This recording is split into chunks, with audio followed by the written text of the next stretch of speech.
സ്നേഹം നിറഞ്ഞ മാതാപിതാക്കന്മാരെ, യുവാക്കളെ, 2002 ജനുവരി മാസം 5-ാം തീയതിയാണ് ഞാൻ പട്ടം സ്വീകരിച്ചത്. നമുക്കറിയാം, കൊച്ചന്മാരായിരിക്കുമ്പോൾ വളരെയധികം സമയം അവർക്ക് ലഭിക്കാറുണ്ട്. അപ്പോൾ ഞാൻ കഴിഞ്ഞ കാലങ്ങളിൽ ഞാൻ പഠിച്ചു വന്ന സിവിൽ സംബന്ധമായ ജോലിയിലേക്ക് പ്രവേശിച്ചു. കാരണം പ്ലാൻ വരയ്ക്കുക, പള്ളിമുറിയുടെയും അല്ലെങ്കിൽ മഠങ്ങളുടെയും പള്ളിയുടെയും പ്ലാൻ വരയ്ക്കുക. പ്ലാൻ വരച്ച് പണി തുടങ്ങിയപ്പോൾ എന്തുണ്ടായെന്ന് വെച്ചാൽ പണിക്കാരൊക്കെയും എന്നെ പരിചയപ്പെടാൻ വന്നു. അപ്പോൾ പണിക്കാരായിട്ട് ബന്ധങ്ങൾ സ്ഥാപിച്ചു.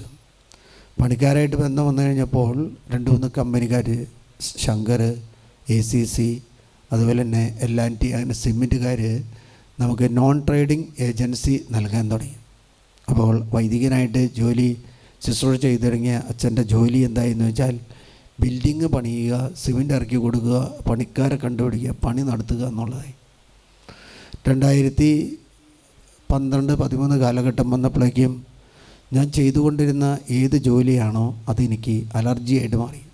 സിമെൻറ്റ് അലർജി, ആസ്ബെസ്റ്റാസ് അലർജി, പെയിൻറ്റ് അലർജിയായിട്ട് മാറി.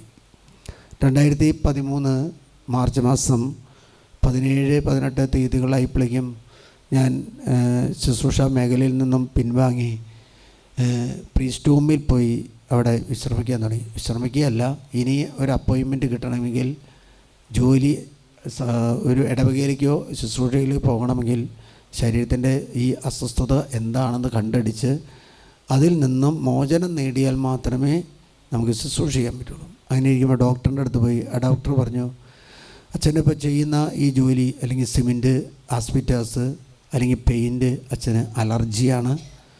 അത് അച്ഛൻ്റെ ശരീരത്തിൽ കയറുന്നതനുസരിച്ച് അച്ഛൻ്റെ ഇസ്നോഫീലിയ കണ്ടൻറ്റ് കൂടും. ആ ഇസ്നോഫീലിയ കൂടിക്കഴിഞ്ഞാൽ അത് ആസ്മയായിട്ട് മാറും. അപ്പോൾ എനിക്ക് മനസ്സിലായി, ഞാൻ ചെയ്യുന്ന ജോലി ദൈവത്തിന് ഇഷ്ടപ്പെടുന്നില്ല, ദൈവത്തിന് ഇഷ്ടപ്പെടാത്തൊരു ജോലിയാണ്. കാരണം പുരോഹിതൻ ശുശ്രൂഷ ചെയ്യാൻ വിളിക്കപ്പെട്ടാൽ അവൻ വീട് പണിയാനോ പള്ളിമുറി പണിയാനോ അല്ലെങ്കിൽ പള്ളി പണിയാനോ അല്ലെങ്കിൽ മഠങ്ങളുടെ പ്ലാൻ പറിക്കാനോ അതിൽ പണിക്കാരെ ഇറക്കാനോ സൈറ്റ് പോയി പ്ലാൻ നോക്കാനോ എന്നാൽ അങ്ങനെയുള്ള കാര്യങ്ങളല്ല ചെയ്യേണ്ടതെന്ന് എനിക്ക് മനസ്സിലായി. ഞാൻ കുറേ പുസ്തകങ്ങളെടുത്ത് വായിച്ചു. അതുകൊണ്ടാണ് നിങ്ങളോട് പറയുന്നത്, നമ്മൾ ഈ കാലഘട്ടത്തിൽ യേശുവിനെക്കുറിച്ച് അല്ലെങ്കിൽ ദൈവത്തെക്കുറിച്ച് പഠിക്കണം. ദൈവത്തെക്കുറിച്ച് പഠിച്ചാൽ മാത്രമേ, യേശുവിനെക്കുറിച്ച് പഠിച്ചാൽ മാത്രമേ യേശു ചെയ്യുന്ന പ്രവൃത്തികൾ പിതാവിൻ്റെ പ്രവൃത്തികളായിരുന്നു. ആ പ്രവൃത്തികളിലൂടെയാണ് ഈശോയെ ഈ ലോകം മുഴുവനും അറിയപ്പെട്ടത്. അങ്ങനെ ഞാൻ എടുത്ത് വായിച്ച പല പുസ്തകങ്ങളുണ്ട്. ആ പുസ്തകങ്ങളിൽ ഒരു പുസ്തകത്തായിരുന്നു ഈ സെലിൽ കണ്ണനായിക്കിൽ എന്ന് പറയുന്ന ഒരു സിസ്റ്ററിൻ്റെ, വിശുദ്ധരുടെ പതിവിലേക്ക് ഉയർത്താൻ പോകുന്ന സിസ്റ്ററിൻ്റെ വളരെയധികം രോഗങ്ങളോട് കൂടി കടന്നുപോയ ഒരു സിസ്റ്ററാണ്. 33 ദിവസം മാത്രമേ സന്യാസ വസ്ത്രമിട്ടിട്ട് ജീവിച്ചിട്ടുള്ളൂ. അതുപോലെ ഞാൻ ഒരു ദിവസം ഈ നിത്യാരാധനയിൽ വന്നിരിക്കുക, രാവിലെ വരിക, പ്രാർത്ഥിക്കുക, വേറൊരു പണിയില്ല. പ്രാർത്ഥിക്കുക, ഉച്ചയ്ക്ക് പോയി ഭക്ഷണം കഴിക്കുക, വീണ്ടും വന്നിരുന്ന് പ്രാർത്ഥിക്കുക. അങ്ങനെ ഞാൻ ഈ സാഞ്ചു ബുക്ക് സ്റ്റാളിൽ കയറി. ഇവിടെ കയറി കഴിഞ്ഞപ്പോൾ എനിക്ക് ഇഷ്ടപ്പെട്ടൊരു പുസ്തകം കിട്ടി. ആ പുസ്തകം ഏതാണെന്ന് വെച്ചാൽ അത് മരിച്ചവരെ ഉയർപ്പിച്ച എന്നൊരു പുസ്തകമാണ്. ഹല്ലേലൂയ. മരിച്ചവരെ ഉയർപ്പിച്ചവർ എന്നൊരു പുസ്തകമാണ്. ആ പുസ്തകം ഞാൻ എടുത്ത് വായിച്ചു. അത് മനോഹരമായിരുന്നു. പല ആവർത്തി ഞാൻ വായിച്ചു. അതിലൊരു വിശുദ്ധനെക്കുറിച്ച് പ്രകാരം പറയുന്നുണ്ട്. ആ വിശുദ്ധനാണ് ബെനഡിക്റ്റ്. രാജാക്കന്മാരെ പോലും വിറപ്പിച്ച ഒരു വിശുദ്ധനാണ് വിശുദ്ധ ബെനഡിക്റ്റ്. ആ ബെനഡിക്റ്റിൻ്റെ ജീവിതം, അത് വിൻസെൻ്റ് പെറേർ, അതുപോലെ തന്നെ ഫ്രാൻസിസ്, പല വിശുദ്ധന്മാരെയും കുറിച്ച് 49ഓളം വിശുദ്ധന്മാർ ജീവിച്ചിരിക്കുമ്പോൾ തന്നെ മരിച്ചവരെ ഉയർപ്പിച്ചാണ്. മരിച്ചവരെ എന്ന് മാത്രമല്ല, മരിച്ചവരെ പീസാക്കി തിരിച്ചതിന് ശേഷം ശരീരം കൂട്ടി യോജിപ്പിച്ച് അത്ഭുതം പ്രവർത്തിച്ച വിശുദ്ധന്മാരുണ്ട്. ഹല്ലേലൂയ. അതിൻ്റെ അത്ഭുത ശക്തി എവിടെയാണെന്ന് വെച്ചാൽ നമ്മളിപ്പോൾ കാണുന്നത് ഏലിയ പ്രവാചകൻ്റെ ജീവിതത്തിൽ അത്ഭുത ശക്തി. രാജാക്കന്മാരുടെ പുസ്തകത്തിൽ 2 രാജാക്കന്മാർ 4-ാം അധ്യായം 8-ാമത്തെ തിരുലിഖിതത്തിൽ നമ്മൾ കാണുന്നുണ്ട്. അവിടെ പ്രകാരം പറയാണ്, ഒരിക്കൽ ശൂനേമിൽ ചെന്നപ്പോൾ ഒരു ധനിക അവനെ ഭക്ഷണത്തിന് ക്ഷണിച്ചു. അപ്പോൾ ഈ പ്രവാചകൻ അതിലൂടെ കടന്നു പോകുമ്പോൾ താമസിക്കാനും ഭക്ഷണമൊക്കെ കൊടുക്കുന്ന ഒരു കുടുംബം ഉണ്ടായിരുന്നു. ആ കുടുംബത്തെ കുറിച്ചാണ് അവിടെ പറയുന്നത്. ആ വഴി കടന്നു പോകുമ്പോഴെല്ലാം അവൻ ഭക്ഷണത്തിന് ആ വീട്ടിൽ ചെല്ലുക പതിവായി. അവൾ ഭർത്താവിനോട് പറഞ്ഞു, ഇതിലേ പോകാറുള്ള ആ മനുഷ്യൻ ഒരു ദൈവപുരുഷനാണ്. ആ പ്രവാചകനെ തിരിച്ചറിയാൻ പറ്റിയില്ല. കടന്നു പോകുമ്പോൾ അവൾ പറഞ്ഞു, ഈ മനുഷ്യന് നമുക്ക് ഭക്ഷണം കൊടുക്കാം. അച്ഛന്മാർക്കൊക്കെ ഇടയ്ക്ക് ഭക്ഷണം കൊടുക്കുന്നത് നല്ലതാണെന്നുള്ള കാര്യമാണ്. അവർക്കൊരു കൃപയുണ്ട്, അത് അസാധ്യകാരൻ്റെ കൃപയാണ്, നമ്മൾ മീഡിയ പറയുന്ന കൃപയല്ല. അതുകൊണ്ട് അവന് ഭക്ഷണം കൊടുത്തു. അവന് വന്നാൽ താമസിക്കാൻ ഈ പ്രവാചകന് സ്ഥലമില്ല. നമുക്ക് മട്ടുപ്പാവിൽ ചെറിയ ഒരു മുറി ഉണ്ടാക്കി അതിൽ കിടക്കയും മേശയും കസേരയും വിളക്കും വെക്കാം. വരുമ്പോഴൊക്കെ അവന് അവിടെ വിശ്രമിക്കാമല്ലോ. ഭക്ഷണം കഴിക്കട്ടെ, മൂളിൽ പോയി വിശ്രമിക്കട്ടെ എന്ന് പറഞ്ഞു. ഒരിക്കൽ അവൻ അവിടെ വിശ്രമിക്കുകയായിരുന്നു. ശൂനംകാരിയെ വിളിക്കാൻ അവൻ തന്റെ ഭൃത്യൻ, അതായത് ഈ ശൂനംകാരിയുടെ മുഖത്ത് നോക്കുമ്പോൾ അവിടെ ഹൃദയത്തിൽ എന്തൊരു വലിയ ദുഃഖമുണ്ടെന്ന് ഇവന് മനസ്സിലായി. ആർക്ക് മനസ്സിലായി? പ്രവാചകന് മനസ്സിലായി. ഈ പ്രവാചകൻ്റെ ശക്തി പറഞ്ഞാൽ ദൈവത്തിൻ്റെ ശക്തിയാണ്. അതുകൊണ്ടാണ് ദൈവത്തെക്കുറിച്ച് നമ്മൾ പഠിക്കണം എന്ന് പറയുന്നത്, യേശുവിനെക്കുറിച്ച് പഠിക്കണം. അതുകൊണ്ടാണ് ഫ്രാൻസിസ് മാർപ്പാപ്പ പറഞ്ഞ്, ഞാൻ യേശുവിനെക്കുറിച്ച് പഠിച്ചാൽ തീരാത്ത ഒരു വ്യക്തിയാണ് യേശു ക്രിസ്തു, പഠിച്ചാൽ തീരാത്ത ഒരു വ്യക്തിയാണ് ദൈവം. അതുകൊണ്ട് ഇവനെ താമസിക്കാനൊരു സ്ഥലം കൊടുത്തു. അപ്പം പറയാണ്, ഇവളെ ഒന്ന് വിളിക്കാൻ പറഞ്ഞു. വിളിച്ചിട്ട് അവളോട് ചോദിക്കുന്ന ഒരു ചോദ്യമുണ്ട്. ഭൃത്യൻ ഗഹാസിയോട് പറഞ്ഞു. അവൻ വിളിച്ചപ്പോൾ അവൾ വന്ന് മുൻപിൽ നിന്നു. എലിശ ഭൃത്യനോട് പറഞ്ഞു, അവളോട് പറയുക, നീ ഞങ്ങൾക്ക് വേണ്ടി എത്ര ബുദ്ധിമുട്ടി, ഞങ്ങൾ എന്താണ് നിനക്ക് വേണ്ടി ചെയ്യേണ്ടത്? നിനക്ക് എന്താണ് വേണ്ടി ചെയ്യേണ്ടതെന്ന് ഞങ്ങളോട് പറയാനായിട്ട് പറഞ്ഞു. രാജാവിനോടോ സൈനാധിപതിയോടോ ശുപാർശ ചെയ്യണമോ? അവൾ പറഞ്ഞു, ഞാൻ വസിക്കുന്നത് എന്റെ ജനത്തിന്റെ കൂടെയാണ്. എലിശ പറഞ്ഞു, അവൾക്ക് വേണ്ടി എന്താണ് ചെയ്യേണ്ടത്? ഗഹാസി പറഞ്ഞു, അവൾക്ക് മക്കളില്ല, ഭർത്താവ് വൃദ്ധനുമാണ്. കൂടെ ഉള്ളവരെല്ലാം കൃത്യമായിട്ട് അന്വേഷിക്കുന്നവരാ. ഗഹാസി ഒരു CBI അന്വേഷിച്ചപ്പോൾ പറഞ്ഞു, അവർക്ക് മക്കളില്ല. അത് വന്നിട്ട് പ്രവാചകൻ്റെ മുമ്പിൽ അവതരിപ്പിക്കുകയാണ്. പ്രവാചക, അവളുടെ മുഖത്ത് നോക്കിയാലുള്ള ദുഃഖം, ആ കുടുംബത്തിൻ്റെ ദുഃഖം എന്താണെന്ന് വെച്ചാൽ അവർക്ക് മക്കളില്ല. അപ്പോൾ ഗഹാസി വന്ന് പറഞ്ഞു. അപ്പോൾ പ്രവാചകൻ പറയുന്ന പ്രകാരമാണ്. അവൻ പറഞ്ഞു, അവളെ വിളിക്കുക. വിളിച്ചപ്പോൾ അവൾ വാതിൽക്കൽ വന്നു നിന്നു. എലിശ പറഞ്ഞു, അടുത്ത വർഷം ഈ സമയത്ത്. ഒന്നും ചോദിക്കുന്നില്ല. എന്തെങ്കിലും ചോദിക്കുന്നുണ്ടോ? ഇല്ല, ഒന്നും ചോദിക്കുന്നില്ല. അടുത്ത വർഷം ഈ സമയത്ത്, ഇതേ സമയത്ത് നീ ഒരു പുത്രനെ താലോലിക്കും. അവൾ പറഞ്ഞു, ഇല്ല ദൈവപുരുഷ, പ്രഭേ, ഈ ദാസിയോട് വ്യാജം പറയരുത്. എലീശ പറഞ്ഞതുപോലെ അവൾ ഗർഭം ധരിച്ച് അടുത്ത വസന്തത്തിൽ ഏകദേശം ആ സമയത്ത് ഒരു പുത്രനെ പ്രസവിച്ചു. പ്രവാചകൻ പറഞ്ഞ അത് സംഭവിക്കും, ഒരു പുരോഹിതൻ പറഞ്ഞ അത് സംഭവിക്കും. കാരണം എന്താ? പുരോഹിതന് പൗരോഹിത്യമുണ്ട്. ആ പൗരോഹിത്യൻ്റെ അധികാരം ഉപയോഗിച്ച് പറയുന്ന സമയത്ത് ആ പറയുന്ന കാര്യം ദൈവം അവന് നടത്തി കൊടുക്കും. മകൻ വളർന്നു വന്നപ്പോൾ എന്തുണ്ടായെന്ന് വെച്ചാൽ, കുട്ടി വളർന്നു. ഒരു ദിവസം അവൻ കൊയ്ത്തുകാരോടുകൂടെ ആയിരുന്നു. പിതാവിന്റെ അടുത്തേക്ക് ചെന്നു. അവൻ പറഞ്ഞു, അയ്യോ, എന്റെ തല വേദനിക്കുന്നു. പിതാവ് ഭൃത്യനോട് പറഞ്ഞു, അവൻ അമ്മയുടെ അടുക്കൽ കൊണ്ടുപോയി ആക്ക്. അവൻ കുട്ടിയെ എടുത്ത് അമ്മയുടെ അടുക്കലാക്കി. ഉച്ചവരെ കുട്ടി അമ്മയുടെ മടിയിൽ പെട്ടെന്ന് മരിച്ചു. പിന്നെ അവൻ മരിച്ചു. 25 പറയാണ്, അവൻ എന്ത് ചെയ്തു?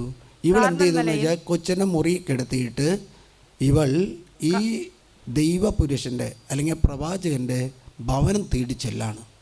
അതാണ് 25 തൊട്ടുള്ള വാക്യത്തിൽ നമ്മൾ കാണുന്നത്. അവൾ കാർമൽ മലയിൽ ദൈവപുരുഷന്റെ അടുത്തെത്തി. അവൾ വരുന്നത് കണ്ടപ്പോൾ അവൻ ഭൃത്യൻ ഗഹാസിയോട് പറഞ്ഞു, അതാ ശൂനംകാരി വരുന്നുണ്ട്.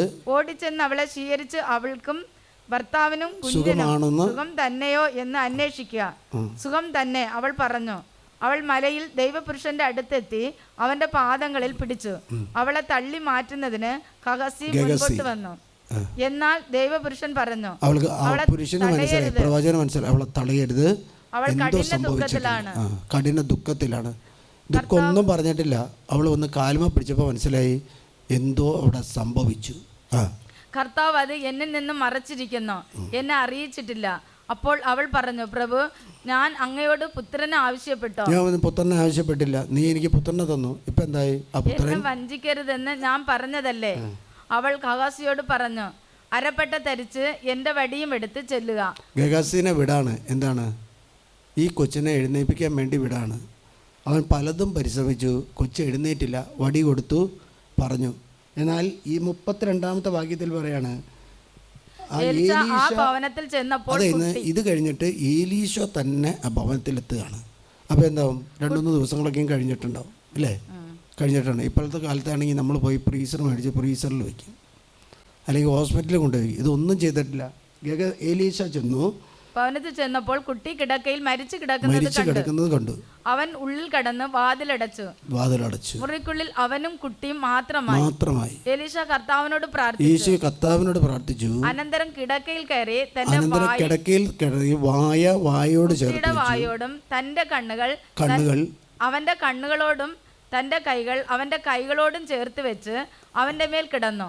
അപ്പോൾ കുട്ടിയുടെ ശരീരം ചൂട് പിടിച്ചു തുടങ്ങി. എലീശ എഴുന്നേറ്റ് മുറിയിൽ അങ്ങോട്ടും ഇങ്ങോട്ടും ഒരു പ്രാവശ്യം നടന്നു. വീണ്ടും കുട്ടിയുടെ മേൽ കിടന്നു. കുട്ടി 7 പ്രാവശ്യം തുമ്മിയതിനു ശേഷം കണ്ണു തുറന്നു. എലീശ ഗഹാസിയോട് ശൂനംകാരിയെ വിളിക്കുക എന്ന് പറഞ്ഞു. അവൻ വിളിച്ചു. അവൾ വന്നു. എലീശ അവളോട് പറഞ്ഞു, നിന്റെ പുത്രനെ ദൈവത്തിനുണ്ടായ ഒരു കൃപ. ദൈവത്തിന് മരിച്ചവരെ ഉയർപ്പിക്കാനുള്ള കൃപയുണ്ട്. ആ കൃപ എന്ത് ചെയ്തു? ഈ പ്രവാചകൻ പ്രാർത്ഥിച്ച് ഈ പ്രവാചകന് ആ മരിച്ചവരെ ഉയർപ്പിക്കാനുള്ള കൃപ ദൈവം കൊടുത്തു. ഒരച്ഛൻ വീട് പണിയാൻ നടക്കേണ്ടവനല്ല, ഒരച്ഛൻ പണിക്കാരെ അന്വേഷിച്ച് നടക്കേണ്ടല്ല, മറിച്ച് മനുഷ്യരുടെ ആത്മീയമായുള്ള കാര്യങ്ങളിൽ വ്യാപൃതനാകേണ്ടവനാണ് ഒരു പുരോഹിതൻ.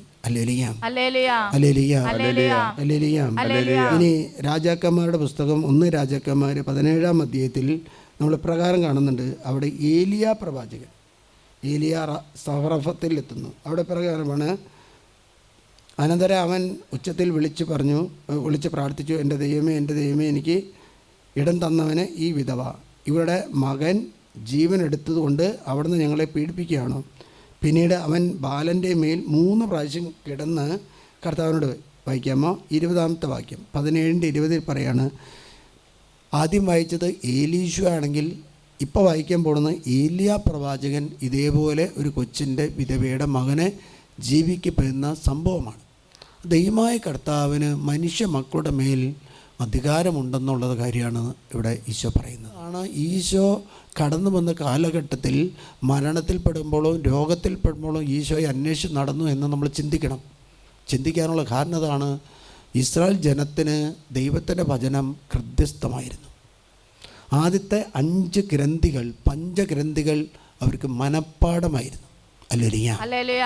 ആ 5 ഗ്രന്ഥികൾ മാത്രമല്ല, അവർ ജനിച്ചു കഴിഞ്ഞാൽ അവരുടെ മക്കളെ ദേവാലയത്തോട് ചേർന്ന് വചനം പഠിപ്പിക്കാനായിട്ട് കൊണ്ടുപോകുമായിരുന്നു. അങ്ങനെയാണ് പരിശുദ്ധ അമ്മ ജെറുസലേം ദേവാലയത്തിൽ ചുറ്റിപ്പറ്റി 3 വർഷക്കാലം വചനം പഠിച്ചതുകൊണ്ടാണ് പരിശുദ്ധ അമ്മ പറഞ്ഞത്, ഈശോയെ ജനിക്കുന്ന ആ സ്ത്രീയെ ഒന്ന് സഹായിക്കാൻ എന്നെ അനുഗ്രഹിക്കണം, അല്ലെങ്കിൽ സഹായിക്കണമെന്ന്. ദൈവം ആ വചനം പഠിച്ചത് കൊണ്ടെന്നല്ലേ ദൈവം അവളെ തിരഞ്ഞെടുത്തു. സാമുവേലിൻ്റെ പുസ്തകത്തിൽ നമ്മൾ കാണുന്നത്, സാമുവേലിൻ്റെ പുസ്തകത്തിൽ 1-ാമത്തെ പുസ്തകവും 1-ാമത്തെ പുസ്തകത്തിൽ 1-ാമത്തെ അത് 3-ാമത്തെ എന്താണെന്ന് വെച്ചാൽ അവിടെ സാമുവേലിനെ ദൈവം കൊടുക്കുന്നൊരു സംഭവം. അവൾ നൊന്ത് കരയുന്ന സമയത്ത് പറയുന്നുണ്ട്, പ്രവാചകൻ പറയും, നീ എന്തിനാ നൊന്ത്? നീ വീഞ്ഞു പിടിച്ചാണ്. അല്ല പ്രഭു, എനിക്ക് മക്കളില്ല. കാരണം എന്താ? ഞാൻ വന്ധ്യയായിരുന്നു. ഒരു പ്രവാചകനോ ഒരു പുരോഹിതനോ പറഞ്ഞാൽ ആ കുടുംബത്തിൽ മക്കളെ നൽകും കർത്താവ്. ഹല്ലേലൂയ. അപ്പോസ്തല പ്രവർത്തനത്തിലേക്ക് പോയാൽ നമുക്കറിയാം, മട്ടുപ്പാവിൽ പ്രസംഗിച്ചുകൊണ്ടിരിക്കുന്ന പത്രോസും പൗലോസും താഴോട്ട് വീണ മരിച്ച വ്യക്തിയെ ഉയർപ്പിക്കുന്ന സംഭവങ്ങൾ നമ്മൾ കാണുന്നുണ്ട്. അതുകൊണ്ട് ഡോക്ടർമാർ വിധി എഴുതാണ്, നിങ്ങൾ മരിക്കുമെന്ന് വിധി എഴുതി കഴിഞ്ഞാൽ നിങ്ങൾ ജീവിക്കുമെന്ന് ദൈവം പറയും. ഡോക്ടർ പറയുന്നതിൻ്റെ ജസ്റ്റ് ഓപ്പോസിറ്റാണ് ദൈവം പറയുന്നത്. ഹല്ലേലൂയ. എന്നോട് എത്രയോ ഡോക്ടർമാർ പറഞ്ഞിട്ടുണ്ട്, ഇനി അച്ഛൻ ശുശ്രൂഷ ചെയ്യാൻ പോകുമെന്ന് കരുതണ്ട, അച്ഛൻ രോഗിയായിട്ട് മാറി. എന്നാൽ ഈ ശുശ്രൂഷയുമായിട്ട് ബന്ധപ്പെട്ട് ടോക്കുകൾ കാണുന്ന ഒരു ഡോക്ടർ പറഞ്ഞു, അച്ഛന് ഞാൻ പറയുന്ന കാര്യങ്ങളനുസരിച്ച് ഈ ആസ്മ അല്ലെങ്കിൽ ഈ ഇസ്നോഫിലിയ കണ്ടൻറ്റ് മാറ്റാം, അച്ഛൻ വീണ്ടും ശുശ്രൂഷ ചെയ്യും. കാരണം ആ മനുഷ്യൻ പറഞ്ഞു, എന്നെക്കുറിച്ച് പഠിക്കാൻ തുടങ്ങി. പഠിച്ചിട്ട് പറഞ്ഞു, അച്ഛൻ ഇന്ന വസ്തുക്കൾ മാറ്റി വയ്ക്കുക, എന്നിട്ട് അച്ഛൻ പ്രാർത്ഥിക്കുക, ഈശോ അച്ഛനെ സുഖപ്പെടുത്തും. ആ സഹോദരൻ പറഞ്ഞ പ്രകാരമാണ്, ഈശോയുടെ തിരുരക്തവും ശരീരവും അല്ലാതെ ഈ ലോകത്തിൽ സുഖപ്പെടുത്താൻ പറ്റുന്ന മറ്റൊരു മരുന്നും ഈ ലോകത്തിൽ ഇന്നേ വരെ ശാസ്ത്രം കണ്ടുപിടിച്ചിട്ടില്ല. നമ്മുടെ സ്നേഹമുള്ളവരെ, ഇങ്ങനെ 49 വിശുദ്ധന്മാർ മരിച്ചവരെ ഉയർപ്പിച്ച ഒരു പുസ്തകമാണ് ഈ മരിച്ചവരെ ഉയർപ്പിച്ച പുസ്തകം. ഒരു ഡിസർട്ടേഷൻ എഴുതിയ ഒരു പെൺകുട്ടി, അല്ലെങ്കിൽ ശാലോമിൻ്റെ ഒരു പെൺകുട്ടി ആൻസി മോളിനോട് ബെന്നി പുന്നത്തറ പറഞ്ഞു ഇതിനെക്കുറിച്ച് പഠിക്കാൻ പറഞ്ഞു. അങ്ങനെ പല പ്രാവശ്യം മാറ്റിവെച്ചൊരു പുസ്തകമാണ്. ആ പുസ്തകത്തിൽ പ്രകാരം പറയാണ്, ഈ ജനിച്ച് വളർന്നു വന്നപ്പോൾ ഈ ബെനഡിക്റ്റിന് ഒരു കൃപയുണ്ടായിരുന്നു. അവൻ പ്രാർത്ഥിച്ച് അത്ഭുതങ്ങൾ നടത്താനുള്ളൊരു കൃപയുണ്ടായിരുന്നു. അവൻ പ്രാർത്ഥിക്കാൻ പോയത് എന്തിനാണെന്ന് വെച്ചാൽ, നിങ്ങളൊക്കെയും പ്രാർത്ഥിക്കാൻ വരുന്ന പലവരും പറയും മക്കളുടെ പ്രശ്നങ്ങൾ കൊണ്ട് വരുന്നവരുണ്ട്. മക്കളുടെ പ്രശ്നം വന്നു കഴിഞ്ഞാൽ ആദ്യം പ്രാർത്ഥിക്കേണ്ടത് ആരാണെന്ന് വെച്ചാൽ മാതാപിതാക്കന്മാരാണ്. കാരണം മക്കളുടെ പ്രശ്നം വന്നിട്ട് പ്രാർത്ഥിച്ച ഒരു വിശുദ്ധിയാണ് റോമിൽ ചെന്നാൽ, ഇറ്റലി അല്ലെങ്കിൽ റോമിൽ ചെല്ലാൻ നമ്മൾ കണ്ണുനീരിൻ്റെ പുത്രിയുടെ ചാപ്പൽ. കരഞ്ഞ് പ്രാർത്ഥിച്ചതിൻ്റെ ഫലമായിട്ട് എന്തുണ്ടായി? അവൾ മാനസാന്തരപ്പെട്ടു, അവൾ വിശുദ്ധിയായിട്ട് മാറി, അവനും വിശുദ്ധിയായി മാറി. കൊച്ചുറേസ്യ പുണ്യവതിയുടെ ഭവനത്തിൽ എല്ലാവരും വിശുദ്ധരായിട്ട് മാറി. ഹല്ലേലൂയ. അതുകൊണ്ട് പറയാണ്, ഇവനെ പ്രാർത്ഥിക്കാൻ ഇഷ്ടമായതുകൊണ്ട് ഇവൻ വീട്ടിൽ നിന്ന് മാറി താമസിക്കുന്ന സമയത്ത് ഇവൻ്റെ കൂടെ ഇവൻ്റെ ആൻറ്റി പോവുകയാണ്. ആൻറ്റിയുടെ ഒരു സ്വഭാവമുണ്ട്, ആൻറ്റി കണ്ടമാനം വർത്താനം പറയുന്ന ഒരാളാണ്. അതുകൊണ്ട് ആൻറ്റി ഇങ്ങനെ ഭക്ഷണം ഇങ്ങനെ ഉണ്ടാക്കി കൊടുക്കുന്ന സമയത്ത് എന്തോ അരി പൊടിച്ചിട്ട് അരിക്കാൻ വേണ്ടി തൊട്ടടുത്ത വീട്ടിൽ നിന്ന് ഒരു അരിപ്പ മേടിച്ചുകൊണ്ട് വന്ന് ഇങ്ങനെ അരിച്ച് കഴിഞ്ഞിട്ട് തിരിച്ചു കൊണ്ടുപോയി കൊടുക്കുമ്പോൾ അത് താഴെ വീണ് രണ്ടായിട്ട് മാറി. അപ്പോൾ ഈ സ്ത്രീ കരച്ചിൽ തുടങ്ങി, കാരണം ഇത് തിരിച്ചു കൊടുക്കാനുള്ളതാണ്. അപ്പോൾ ഈ വിശുദ്ധനായി അത്ഭുതം ഒന്നും പ്രവർത്തിച്ചിട്ടില്ല. അപ്പോൾ ഈ ബെനഡിക്റ്റ് പറഞ്ഞു ഇത് കൊണ്ടുവരാൻ പറഞ്ഞു. അവനിങ്ങനെ കൂട്ടി വെച്ചിട്ട് പ്രാർത്ഥിക്കാൻ തുടങ്ങിയപ്പോൾ എന്തുണ്ടായെന്ന് പറഞ്ഞാൽ ഈ മുറിഞ്ഞു പോയ ഈ അരിപ്പ ഒന്നായിട്ട് മാറി അതിന് ശേഷത്ത് കൊണ്ടുപോയി കൊടുക്കാൻ പറഞ്ഞു. അപ്പോൾ ഈ സ്ത്രീ എന്ത് ചെയ്തു? ഇതിങ്ങനെ പറയാൻ തുടങ്ങിയപ്പോൾ ബെനഡിക്റ്റ് ചെയ്തൊരു കാര്യം, ഈ സ്വന്തം ആൻറ്റിയെ ഉപേക്ഷിച്ചിട്ട് ഇവൻ വനത്തിലേക്ക് പോയി അവിടെ ഇരുന്ന് പ്രാർത്ഥിക്കാൻ തുടങ്ങി. ഹല്ലേലൂയ. അതിനുശേഷം അവൻ പ്രാർത്ഥനയിൽ വലിയ ഇതായി കഴിഞ്ഞപ്പോൾ അവൻ ഒരു വൈദികനാകാൻ തുടങ്ങി. വൈദികനാകാൻ പരിശീലിച്ചു. വൈദികനായി കഴിഞ്ഞപ്പോൾ ഉണ്ടായ സംഭവം, അവനെ മാർപ്പാപ്പ, ഇതെല്ലാം വിവരിക്കുന്നത് ഗിരിഗരി എന്ന മാർപ്പാപ്പയാണ് വിശുദ്ധ ബെനഡിക്റ്റിൻ്റെ ജീവചരിത്രത്തെക്കുറിച്ച് വിവരിക്കുന്നത്. ഹല്ലേലൂയ. ആദ്യത്തെ പുസ്തകത്തിൽ പ്രകാരമാണ് മഹാനായ ഗിരിഗരി പാപ്പായുടെ സാക്ഷ്യം ഇതാണ്. അത് ഡയലോഗ് എന്ന പുസ്തകത്തിൽ, മാർപ്പാപ്പയുടെ ഡയലോഗ് എന്ന പുസ്തകത്തിലൂടെയാണ് ഈ ബെനഡിക്റ്റിനെ ലോകം മുഴുവനും അറിയിച്ചത്. അനേകം മരിച്ച വിശ്വാസികളെ ഉയർപ്പിച്ചൊരു വിശുദ്ധനാണ്. പ്രകാരമാണ്, പ്ലാസിഡ് എന്ന ഒരു സന്യാസി തടാകത്തിൽ നിന്ന് വെള്ളമെടുക്കുകയായിരുന്നു. കാൽ തെറ്റി വെള്ളത്തിൽ വീണു. ഹല്ലേലൂയ. പ്ലാസിഡ് എന്ന് പറയുന്ന ഈ ബെനഡിക്റ്റിൻ്റെ കൂടെ സന്യാസം സ്വീകരിക്കാൻ വേണ്ടി കടന്നു വന്ന ഒരു പയ്യൻ വെള്ളമെടുക്കാൻ വേണ്ടി ഈ നദിയിൽ തടാകത്തിൽ വെള്ളം എടുത്തുകൊണ്ടിരിക്കുമ്പോൾ കാല് തെറ്റി ആ തടാകത്തിലേക്ക് വീണു. തടാകത്തിൽ വീണ് കഴിഞ്ഞപ്പോൾ എന്തുണ്ടായെന്ന് വെച്ചാൽ അവനിങ്ങനെ ഈ ഒഴുകി നടക്കുന്നത് ഈ പ്രാർത്ഥിച്ചു കൊണ്ടിരിക്കുന്ന ബെനഡിക്റ്റ് ദർശനം കാണുകയാണ്. പ്ലാസിഡ് എവിടെ കിടക്കുന്നത്? പ്ലാസിഡ് കിടക്കുന്നത് തടാകത്തിലൂടെ രക്ഷപ്പെടാൻ വേണ്ടി പരിശ്രമിക്കുകയാണ്. അപ്പോൾ മാവുരിസ് എന്ന് പറയുന്ന ഒരു സന്യാസിയെ വിളിച്ചിട്ട് ഈ ബെനഡിക്റ്റ് പറയാണ്, എത്രയും പെട്ടെന്ന് തടാകം എന്ന് പറയുന്ന അവിടെ പോയിട്ട് ഈ പ്ലാസിഡിനെ രക്ഷിക്കാൻ പറയാണ്. ഹല്ലേലൂയ. പ്രാർത്ഥിച്ച് ഈ മാവുരിസിനെ പ്രാർത്ഥിച്ചു വിടുകയാണ്. ഈ ബെനഡിക്റ്റിൻ്റെ ആ വാക്ക് കേട്ട വഴി ഒന്നും നോക്കാതെ ഈ പ്ലാസിഡിനെ രക്ഷിക്കാൻ വേണ്ടി മാവുരിസ് ചെല്ലാണ്. അവൻ ഈ തടാകത്തിൻ്റെ മീതയിലൂടെ അവൻ നടന്നു പോയിട്ട് ഈ പ്ലാസിഡിൻ്റെ മുടിക്ക് പിടിച്ച് അവനെ ഉയർത്തുകയാണ് ചെയ്യുന്നത്. അവനെ മുടിക്ക് പിടിച്ച് ഉയർത്തി ഈ നദിയുടെ മീതയിലൂടെ കടന്ന് ഇവൻ തിരിച്ചു വന്ന് നോക്കുമ്പോഴാണ് ഞാൻ നടന്നു നീങ്ങിയത് എവിടെയാണെന്ന് വെച്ചാൽ വെള്ളത്തിൻ്റെ മീതയിലൂടെയാണ്. ഹല്ലേലൂയ. അവൻ പറയുന്ന ഇപ്രകാരമാണ്, ഞാൻ ഇപ്രകാരം ഇവിടെ പറയുകയാണ്, അതേക്കുറിച്ച് ഓർക്കുമ്പോഴും സംസാരിക്കുമ്പോഴും അദ്ദേഹം ഭയന്ന് വികലനായി മാറി. ഈ സംഭവത്തെക്കുറിച്ച് രക്ഷിക്കപ്പെട്ട പ്ലാസിഡിൻ്റെ സാക്ഷ്യം ഇതാണ്: തടാകമധ്യത്തിൽ വെള്ളത്തിന് മുകളിൽ താഴാതെ നിന്ന് എന്നെ പിടിച്ചു കയറ്റിയ വ്യക്തിയുടെ വസ്ത്രം മാവുരിസിൻ്റെതായിരുന്നില്ല, വിശുദ്ധ ബെനഡിക്റ്റിൻ്റേതായിരുന്നു. അപ്പോൾ പറയാണ്, ഈ വസ്ത്രം ആരുടേതായിരുന്നു? അതായത് ഈ ബെനഡിക്റ്റിൻ്റെ പ്രാർത്ഥനയുടെ അഭിഷേകത്താലാണ് ഈ വെള്ളത്തിൽ വീണ പ്ലാസിഡ് രക്ഷപ്പെട്ടതെന്ന് രക്ഷപ്പെട്ട പ്ലാസിഡ് പറയാണ്. അപ്പോൾ നിങ്ങളുടെ കുടുംബത്തിലെ മക്കൾ രക്ഷപ്പെടണമെങ്കിൽ ആദ്യം മനസാന്തരപ്പെടേണ്ടത് ആരാണെന്ന് വെച്ചാൽ മാതാപിതാക്കന്മാരാണ്. Hallelujah, hallelujah. ഒരു തെങ്ങിൻ്റെ തേങ്ങ പേട്ടായിട്ട് മാറി, പേട്ടായിട്ട് തേങ്ങ എടുത്തിട്ട് നമ്മൾ അതിനെ തല്ലിയിട്ട് വല്ല കാര്യമുണ്ടോ? വല്ല കാര്യമുണ്ടോ? ഒരു മാവിൻ്റെ മാങ്ങ കൊഴിഞ്ഞു പോവുകയാണ്. ഹല്ലേലൂയ. അല്ലെങ്കിൽ വേറെ എന്തെങ്കിലും ജാതി വെറുതെ ഫലം തരാതെ കാച്ചു, പക്ഷേ അതെല്ലാം വാടിപ്പോവുകയാണ്. വാടിപ്പോവുകയാണെങ്കിൽ കാരണം എന്താണെന്ന് അതിൻ്റെ വേരിലോ അതിലെ തടിയിലോ അന്വേഷിക്കണം. Hallelujah, hallelujah. ഒരു പ്ലാവ് വെച്ചു, പ്ലാവ് കായ്ക്കുന്നില്ലെങ്കിൽ അതിൻ്റെ പ്രശ്നം എന്താണെന്ന് അന്വേഷിക്കണം. അല്ലെങ്കിൽ പ്ലാവ് വെച്ചു, അത് കാച്ചു, പക്ഷേ നമ്മുടെ അവിടെ പാലിനയുടെ ഭാഗത്ത് അവിടെ പ്ലാവ് വെച്ചിട്ടുണ്ട്, പക്ഷേ അവിടെ ഉണ്ടാകുന്ന ചക്കയൊന്നും ഗുണമില്ല. എന്താണെന്ന് വെച്ചാൽ അത് പാടത്താണ് അതിൻ്റെ പ്ലാവ് നട്ടിരിക്കുന്നത്. Hallelujah, hallelujah. അതുകൊണ്ട് അതിൻ്റെ ചക്കയൊന്നും വലിയ ഗുണം ഉണ്ടാവില്ല, അല്ലെങ്കിൽ പഴുത്താലും കൊള്ളുണ്ടാവില്ല. അപ്പോൾ അന്വേഷിച്ച് ചെല്ലുമ്പോൾ എന്തായിരിക്കും? ആ ചക്കയുടെ പ്രശ്നം അന്വേഷിച്ച് ചെല്ലുമ്പോൾ ആ പ്ലാവിനെക്കുറിച്ച് അന്വേഷിക്കുകയാണ്.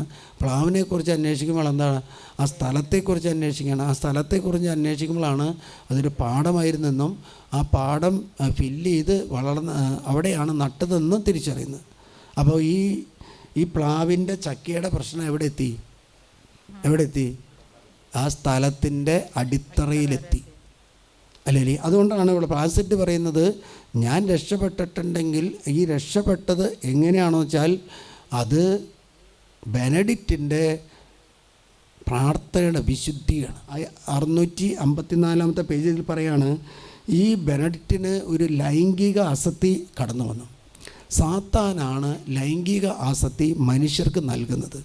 അതുകൊണ്ട് ഇങ്ങനെ പറയാണ്, സാത്താൻ ഈ ലൈംഗിക ആസക്തി, ഈ ജഡിക ആസക്തി ഈ ബെനഡിക്റ്റിന് നൽകിയ സമയത്ത് എന്താണെന്ന് വെച്ചാൽ, ഇതേപോലെ ഒരു വിശുദ്ധൻ റോസാ ചെടിയിൽ കിടന്നിട്ടുണ്ട്.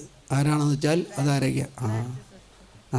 അസിസിൽ മിസ്റ്റർ ഫ്രാൻസിസ് എന്ന് നിങ്ങൾക്ക് പെട്ടെന്ന് പറയാൻ പറ്റും. നമ്മളവിടെ പോയാൽ ആ റോസാ ചെടിയിൽ ഇന്നും മുള്ളില്ല. ഞാൻ പോയി കണ്ടതാണ്.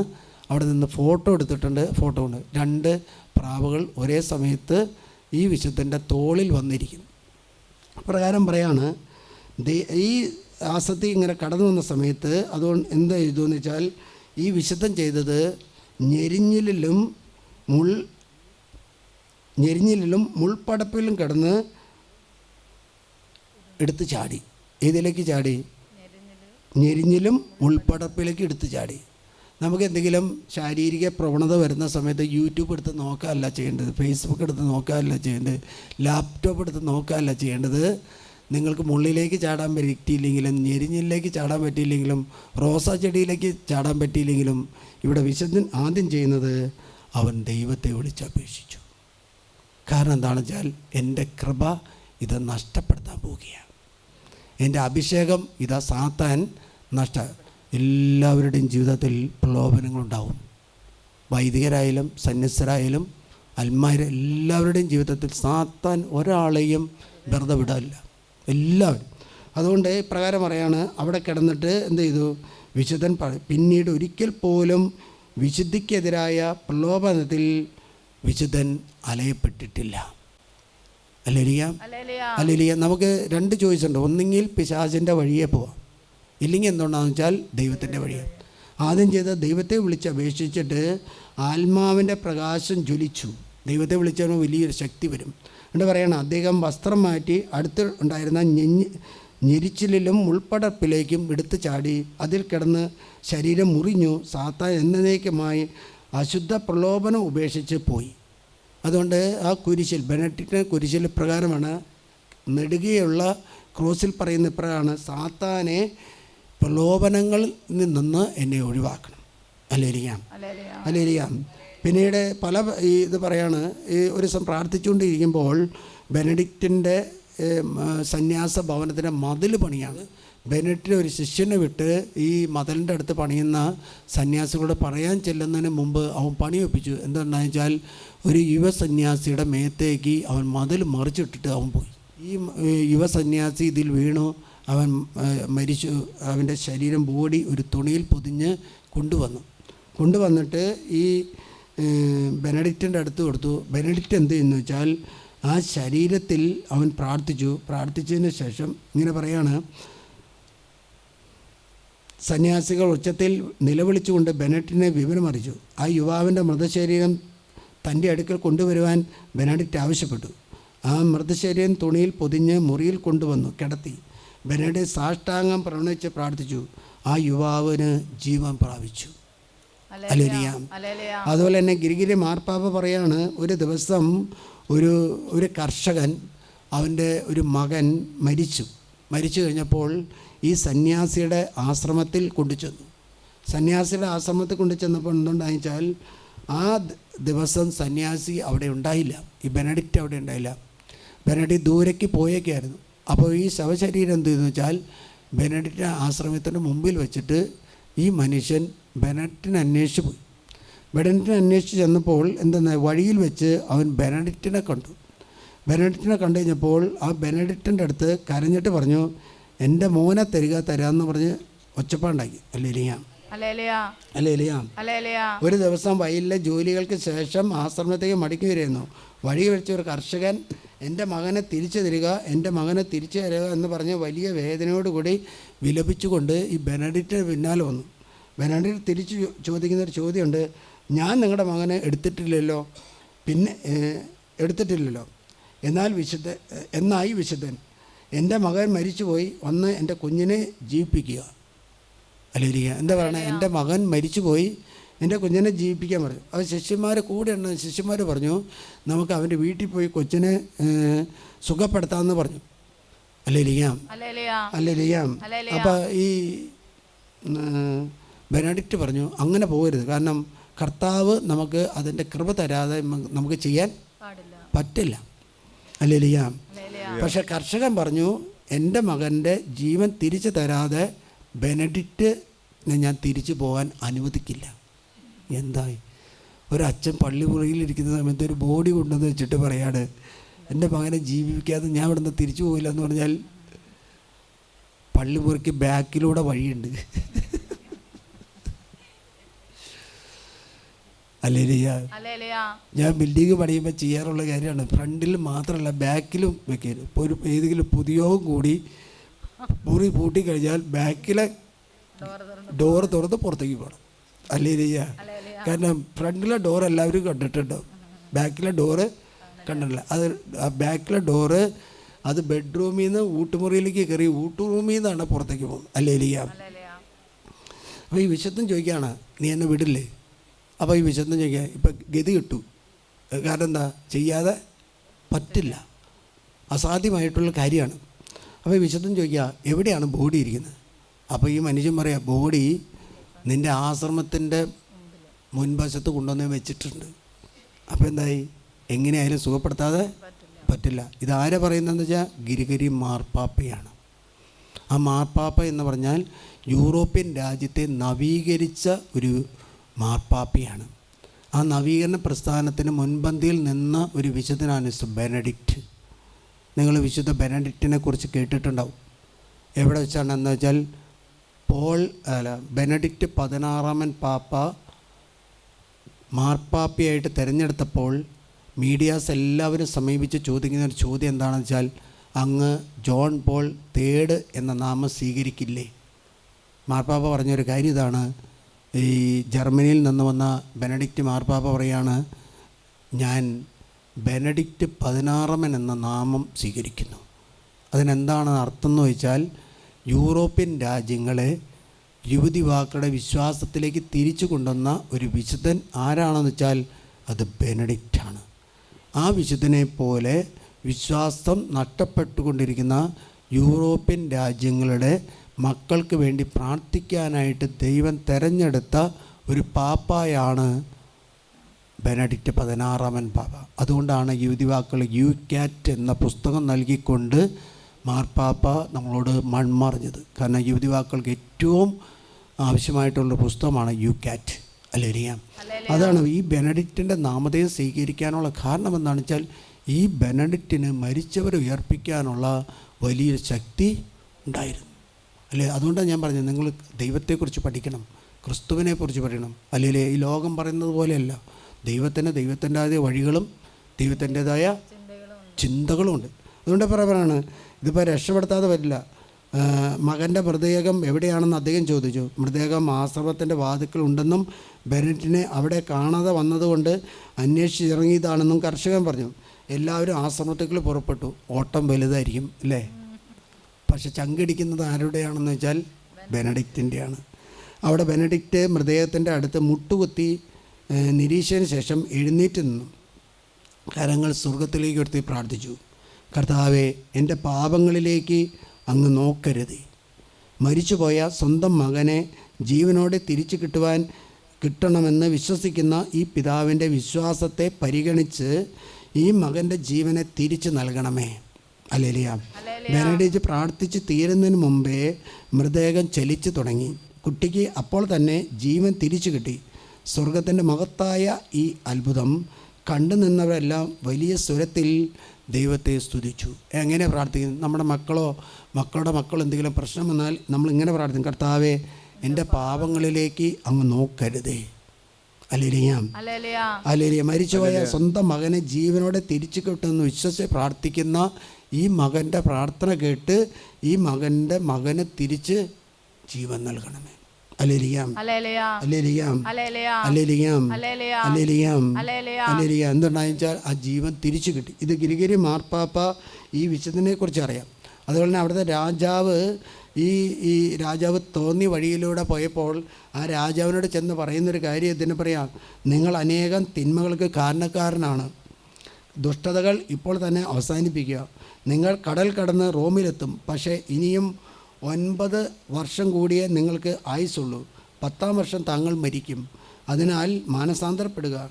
ബെനഡിക്റ്റ് രാജാവിനോട് പറഞ്ഞു. അതിനുശേഷം രാജാവിൻ്റെ ദുഷ്പ്രവൃത്തികളിൽ നിന്നും അല്പം കുറവായിരുന്നു. ബെനഡിക്റ്റിൻ്റെ പ്രവചനം പൂർത്തിയായി. 10ാം വർഷം രാജാവിൻ്റെ രാജ്യം ജീവനും നഷ്ടപ്പെട്ടു. പിന്നെ ഒരു സഹോദരിയെ കാണാൻ പോവുകയാണ്. സഹോദരിയെ കാണാൻ ചെല്ലുമെന്നുണ്ടെന്ന് വെച്ചാൽ സഹോദരി അന്ന് സിസ്റ്ററിനോട് പറഞ്ഞു ഒന്നിച്ച് അവിടെ താമസിക്കാൻ പറഞ്ഞു. അപ്പോൾ ഈ ബെനഡിക്റ്റ് പറഞ്ഞു, എനിക്ക് ആശ്രമത്തിലേക്ക് തിരിച്ചു പോകണം. എന്നാൽ ബെനഡിക്റ്റ് ആശ്രമക്കാർ തിരിച്ചു പോകുന്ന ഇതാണ്. ഈ സഹോദരി എന്തു വെച്ചാൽ കർത്താവിനോട് പ്രാർത്ഥിച്ചു കഴിഞ്ഞപ്പോൾ എന്ന് പറഞ്ഞാൽ പെട്ടെന്ന് ഇടിമിന്നലും മഴയും വന്നു. അന്ന് ഈ ബെനഡിക്റ്റ് സഹോദരിയുടെ ആ ഹോസ്റ്റലിൽ താമസിച്ചു. സഹോദരിക്ക് എന്തു കൊടുത്തു എന്ന് വെച്ചാൽ നിത്യജീവനെക്കുറിച്ചും സ്വർഗരാജ്യത്തെക്കുറിച്ചും പറഞ്ഞു കൊടുത്തു. അതിനുശേഷം പിറ്റേ ദിവസം ഈ ബെനഡിക്റ്റ് തിരിച്ചു പോന്നു. എന്തുകൊണ്ടാണെന്ന് വെച്ചാൽ ആ ദിവസം തന്നെ സഹോദരി നിത്യജീവനെക്കുറിച്ചും സ്വർഗരാജ്യത്തെക്കുറിച്ച് പഠിച്ചതുകൊണ്ട് ഈ വിശുദ്ധൻ കാണാണ് ഈ സഹോദരി സ്വർഗത്തിലേക്ക് എടുക്കപ്പെടുന്നു. ഈ കാര്യങ്ങളെല്ലാം കുറിച്ച് പഠിപ്പിക്കുന്നതും പറയുന്നതും ഈ ഗ്രിഗോരി എന്ന മാർപ്പാപ്പയാണ്. അതുകൊണ്ട് യൂറോപ്യൻ രാജ്യങ്ങളുടെ അപ്പസ്തോലനായിട്ട് അറിയപ്പെടുന്ന ഒരു വിശുദ്ധനാണ് ബെനഡിക്റ്റ്. അവസാന കാലങ്ങളിൽ പ്രാർത്ഥന തുടങ്ങിയത് എന്തുകൊണ്ടാണെന്ന് വെച്ചാൽ ഈ യൂറോപ്യൻ രാജ്യങ്ങളിൽ വിവാഹത്തിന് മുമ്പേ പ്രേമബന്ധവും ലിവിങ് ടുഗദറായിട്ട് ജീവിക്കുന്ന മക്കളുടെ മാനസാന്തരത്തിന് വേണ്ടി പ്രാർത്ഥിക്കാൻ തുടങ്ങിയപ്പോൾ അനേകം യുവതിവാക്കൾ ആശ്രമത്തിലേക്ക് കടന്നു വരികയും അങ്ങനെ അനേകം ദൈവവിളികൾ യൂറോപ്യൻ രാജ്യങ്ങളിൽ നിന്ന് കടന്നു വന്നു. ഇന്ന് യൂറോപ്പിൽ വിശ്വാസം വർദ്ധിച്ചുകൊണ്ടിരിക്കുക.